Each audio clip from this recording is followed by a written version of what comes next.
राधे राधे दोस्तों, कैसे हैं आप सब। हमारे YouTube channel KST Radhe Krishna श्रृंगार में आपका स्वागत है। दोस्तों, आज की इस वीडियो में हम आपको विजया एकादशी की कथा और महत्व बताएंगे। फाल्गुन मास के कृष्ण पक्ष की एकादशी को विजया एकादशी के रूप में जाना जाता है। कहा जाता है इस व्रत को रखने वाले जिंदगी में कभी भी विषम परिस्थितियों के आगे परास्त नहीं होते। इस दिन सच्चे मन से की गई पूजा को भगवान विष्णु स्वीकार करते हैं। उनके आशीर्वाद से समस्त पाप धुल जाते हैं, सौभाग्य और समृद्धि की प्राप्ति होती है।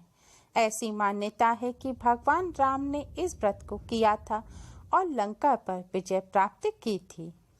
इस व्रत में भगवान विष्णु की पूजा की जाती है। कहा जाता है कि इस दिन जो व्यक्ति व्रत करता है उसे हर काम में सफलता मिलती है और हर क्षेत्र में विजय प्राप्त होती है।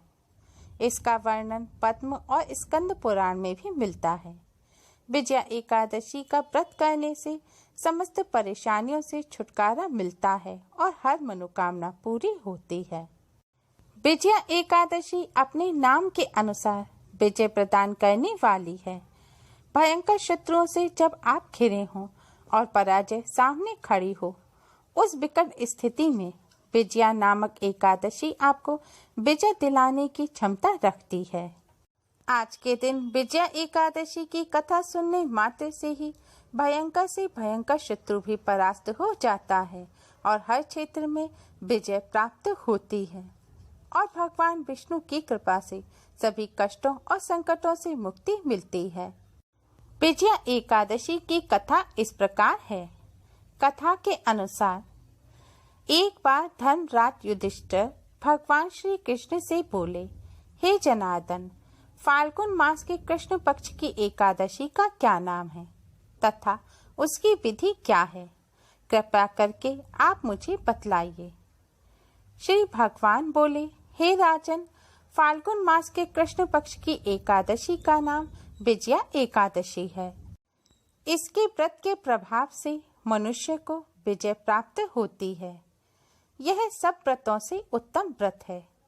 इस विजया एकादशी के महात्म्य के श्रवण व पठन से समस्त पाप नाश को प्राप्त हो जाते हैं। एक समय देवर्षि नारद जी ने जगत पिता ब्रह्मा जी से कहा, महाराज, आप मुझसे फाल्गुन मास के कृष्ण पक्ष की एकादशी का विधान कहिए। ब्रह्मा जी कहने लगे, हे नारद, विजया एकादशी का व्रत पुराने तथा नए पापों का नाश करने वाला है। इस विजया एकादशी की विधि मैंने आज तक किसी से भी नहीं कही। यह समस्त मनुष्यों को विजय प्रदान करती है। त्रेता युग में मर्यादा पुरुषोत्तम श्री रामचंद्र जी को जब 14 वर्ष का वनवास हो गया, तब वे श्री लक्ष्मण जी तथा सीता जी सहित पंचवटी में निवास करने लगे। वहां पर दुष्ट रावण ने जब सीता जी का हरण किया, तब इस समाचार से श्री रामचंद्र जी तथा लक्ष्मण जी अत्यंत व्याकुल हुए और सीता जी की खोज में चल दिए। सीता जी से बिछड़कर राम जी दुखी हुए और लक्ष्मण जी सहित उनकी वन वन खोज करते हुए पक्षी राज जटायु तक पहुँचे।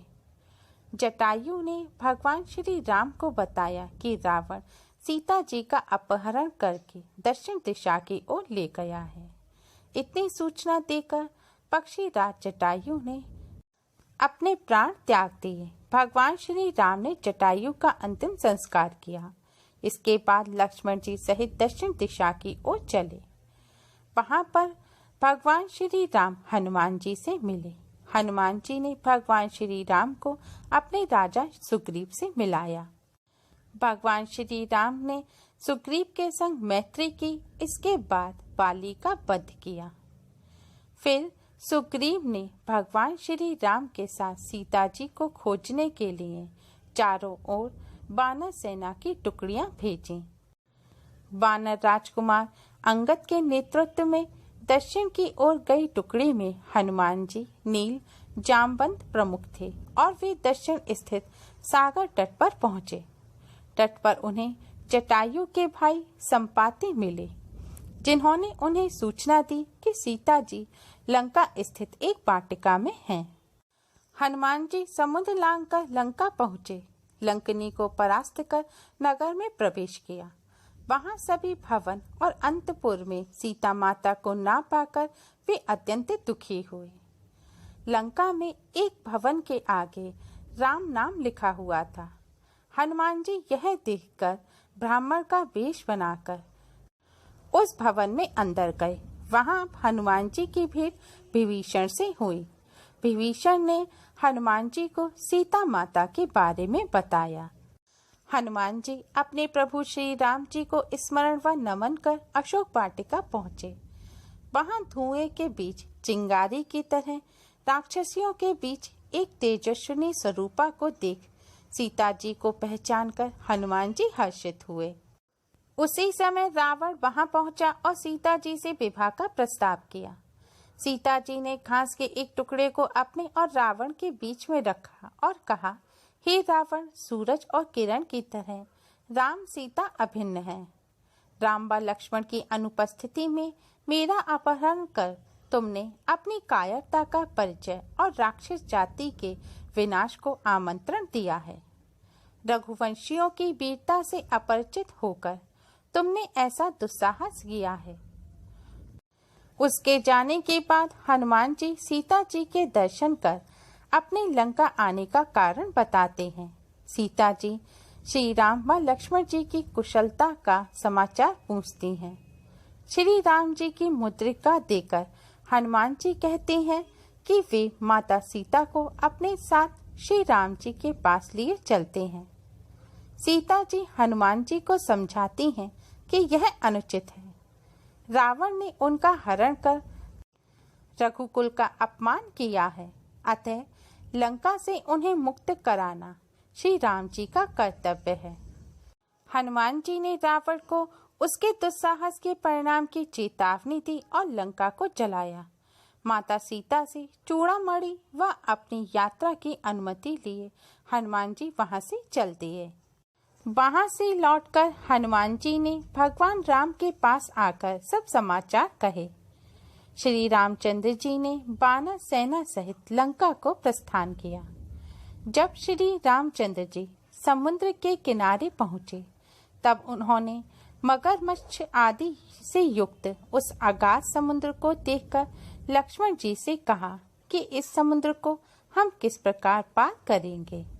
श्री लक्ष्मण जी ने कहा, हे पुराण पुरुषोत्तम, आप आदि पुरुष हैं, सब कुछ जानते हैं। यहाँ से आधा योजन दूर पर कुमारी द्वीप में पगदालभ्य नाम के मुनि रहते हैं। उन्होंने अनेक ब्रह्मा देखे हैं। आप उनके पास जाकर इसका उपाय पूछिए। लक्ष्मण जी के इस प्रकार के वचन सुनकर श्री रामचंद्र जी पगदालभ्य ऋषि के पास गए और उनको प्रणाम करके बैठ गए। मुनि ने भी उनको मनुष्य रूप धारण किए हुए पुराण पुरुषोत्तम समझकर उनसे पूछा कि हे राम, आपका आना कैसे हुआ। रामचंद्र जी कहने लगे कि हे ऋषि, मैं अपनी सेना सहित यहाँ आया हूँ और राक्षसों को जीतने के लिए लंका जा रहा हूँ। आप कृपा करके समुद्र पार करने का कोई उपाय बतलाइए। मैं इसी कारण आपके पास आया हूँ। ऋषि बोले कि हे राम, फाल्गुन मास की कृष्ण पक्ष की एकादशी का उत्तम व्रत करने से निश्चय ही आपकी विजय होगी। साथ ही आप समुद्र भी अवश्य पार कर लेंगे। इस व्रत की विधि यह है कि दसवीं के दिन स्वर्ण, चांदी, तांबा या मिट्टी का एक घड़ा बनाएं। उस घड़े को जल से भरकर आप 5 पल्लव रख वेदिका पर स्थापित करें। उस घड़े के नीचे सतनजा और ऊपर जौ रखें। उस पर श्री नारायण भगवान की स्वर्ण की मूर्ति स्थापित करें। एकादशी के दिन स्नान आदि से निवृत्त होकर धूप, दीप, नैवेद्य, नारियल आदि से भगवान की पूजा करें। तत्पश्चात घड़ी के सामने बैठकर दिन व्यतीत करें और रात्रि को भी उसी प्रकार बैठे रहकर जागरण करें।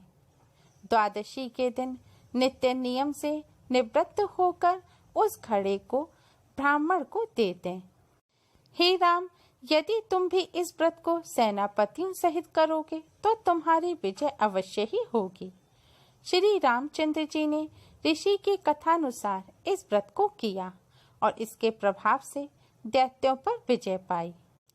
अतः हे राजन, जो कोई मनुष्य विधि पूर्वक इस व्रत को करेगा या इसकी कथा को सुनेगा, दोनों लोकों में उसकी विजय अवश्य ही होगी। श्री ब्रह्मा जी ने नारद जी से कहा था कि हे पुत्र, जो कोई इस व्रत के महात्म्य को पढ़ता या सुनता है उसको वाजपेयी यज्ञ का फल प्राप्त होता है और भगवान विष्णु की कृपा से सभी कष्टों और संकटों से मुक्ति मिलती है, सर्वत्र विजय प्राप्त होती है। उम्मीद है आपको हमारी ये वीडियो पसंद आई होगी। प्लीज़ लाइक करें, हमारी इस वीडियो को अपने फ्रेंड्स और रिश्तेदारों में ज़्यादा से ज़्यादा शेयर करें जिससे वह भी इसका लाभ उठा सकें। हमारी और भी वीडियोस के लिए हमारे चैनल को सब्सक्राइब करना ना भूलें। Thanks for watching. Radhe Radhe.